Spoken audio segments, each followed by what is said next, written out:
नमस्कार फ्रेंड्स, स्वागत है आपका JMG स्टडीज़ के इस यूट्यूब चैनल पर। हम आपको जहाँ पर मैथ की ऑनलाइन स्टडी प्रोवाइड करवा रहे हैं। कुछ दिन का बीच में गैप पड़ गया था, तो चलिए आज स्टार्ट करते हैं उसी सीरीज़ में फर्स्ट चैप्टर रियल नंबर्स का एक्सरसाइज 1.3। 1.3 में फर्स्ट जो सभी क्वेश्चन हैं वो एक जैसी हैं, सभी को इरेशनल प्रूव करना है। तो हमने सेकंड क्वेश्चन लिया है, प्रूव दैट 3 + 2√5 इज इरेशनल। तो हमने इसको प्रूव करना है कि ये एक अप्रमेय संख्या इरेशनल नंबर है। तो चलो सॉल्व करते हैं। सबसे पहले हम कोई भी दो, let A and B are the coprime number. कोई भी हमने दो नंबर ले लिए जो को प्राइम नंबर है, मीन्स के वो अपाद संख्याएं हैं, सहअपाद संख्याएं। तो इसको हम इसके इक्वल मीन्स के लेट कर लिया कि ये यही है। इसको A/B और जो 3 है उसको हम साइड चेंज कर देंगे, उसका इसके साथ ही लिखते हैं। ठीक है, उसका साइड चेंज कर दिए तो हमारे पास इसका एलसीएम लेकर आ जाएगा 3B। तो अब देखना है कि √5 इज इक्वल टू दिस, इसके इक्वल आ गया। तो ये जो सभी के सभी नंबर हैं, A है, B है, √5 है, ये सभी के सभी, और 2 ले लो, 3 ले लो, सभी के सभी क्या हैं? All are integers. ये सभी के सभी इंटीजर्स हैं।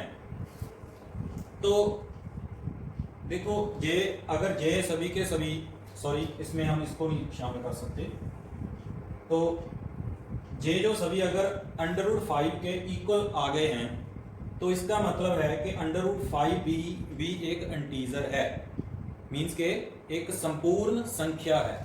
तो अगर √5 इसके इक्वल आ रहा है और एक इंटीजर शो हो रहा है, एक संपूर्ण संख्या हमारे पास आ रहा है, तो ये हुआ क्यों? क्योंकि हमने ये लेट किया था, माना था कि ये क्या है, हम इसको मानकर चलते हैं। अगर हम मानेंगे तभी तो ये प्रमेय आएगा, नहीं अदरवाइज तो ये ऑलरेडी ही हमारे पास अंडरस्टूड है कि ये एक क्या है, इरेशनल नंबर है। तो इसको प्रूव करने का यही तरीका है कि हम इसको एक को प्राइम नंबर ले लेते हैं और हम लेट कर लेते हैं कि इज अ रैशनल नंबर। ये मैंने बाद में बताया क्योंकि ये याद रखने वाली चीज है। अगर इसी को इसके उल्ट लेट करोगे तभी ये हमारे पास एक इंटीजर आएगा, मींस के एक रैशनल नंबर आएगा, मींस के √5 इज अ रैशनल नंबर। तो ये हुआ क्यों? क्योंकि हमने उसके विपरीत जाकर, उसके उल्ट जाकर उसको माना था कि वो एक रैशनल नंबर है। तो इसीलिए हमारे पास वो एक रैशनल नंबर के रूप में हमें आंसर मिला। तो आंसर क्या हुआ हमारा? ये इसलिए हुआ क्योंकि हमने उसके उल्ट माना था, बट एक्चुअल में जो 3 + 2√5 है इज अ इरेशनल। इसी तरह से जो क्वेश्चन है वो आपने सॉल्व करने हैं। अगर कोई दिक्कत लग रही है तो आप कमेंट कीजिए। चलते हैं अपने नेक्स्ट क्वेश्चन की तरफ। चलिए नेक्स्ट क्वेश्चन करते हैं एक्सरसाइज 1.4 का। इसमें हमने टर्मिनेटिंग और नॉन टर्मिनेटिंग जो हमारे पास रैशनल नंबर दिए गए हैं उनको हमने देखना है कि इसमें से कौन सा नॉन टर्मिनेट है और कौन सा टर्मिनेट है।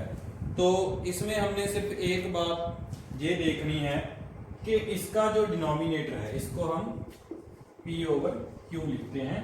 तो जो Q है हमारे पास डिनोमिनेटर है, तो क्या वो 2 की पावर और 5 की पावर इस फॉर्मेशन में हमारे पास आता है? अगर इसके जो प्राइम फैक्टर्स हैं उनको जब हम सम अप करेंगे, अगर वो इस फॉर्मेशन में हमारे पास आते हैं 2 इंटू 5 डिग्री और पावर कुछ भी आप बोलते हो, तो उसके फॉर्मेशन में हमारे पास आएगा तो ही ये टर्मिनेट है। अगर ये सिर्फ 5 है, 2 की जगह कुछ और पावर जहां पर हमारे पास प्राप्त होता है, जहां कुछ भी और मीन्स के 2 और 5 के ही प्राइम नंबर पावर्स में एक से ज्यादा हो सकते हैं, बनने चाहिए, तो ये टर्मिनेट है, अदरवाइज ये नॉन टर्मिनेट है।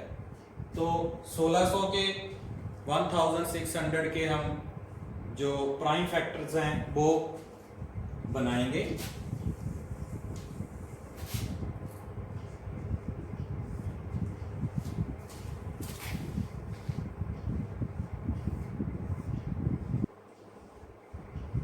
टू एट जा, 2 4 जा, 2 2 जा 4, 2 1 जा 2,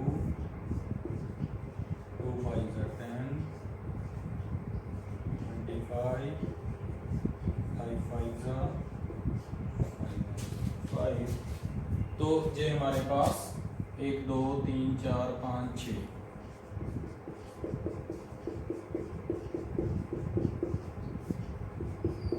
और 2 टाइम 5 मीन्स के जब इसको हम फॉर्मेशन में लिखेंगे, पावर्स बनाएंगे इसको 1 2 3 4 5 6, 2 की पावर 6, 5 की पावर 2, तो मीन्स के हमारे पास जो 1600 है is in the form of 2's power and 5 power, means given number is a rational number, is a terminating, means के इसको हम बोलते हैं हिंदी में शांत आवर्ती, मीन्स के ये टर्मिनेट है, इसका जो आंसर है हमारे पास प्राप्त होगा, ये डेसिमल के बाद कहीं ना कहीं जाकर रुक जाएगा, ऐसा नहीं है कि ये रिपीट होगा, not a repeated number, this is a not a repeated number, it's a terminate number.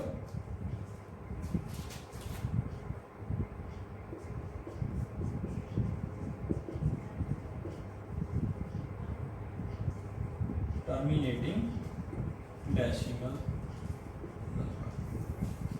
तो इसी तरह बाकी के जो क्वेश्चन हैं उन्हीं में भी यही प्रूफ करना है। मोस्टली जो एक्सरसाइज 1.4 के जो ये फर्स्ट 10 पार्ट्स दिए हुए हैं फर्स्ट क्वेश्चन के, इन्हीं में से एक क्वेश्चन आपके पास पक्का डेफिनेटली आएगा ही आएगा, एक क्वेश्चन तो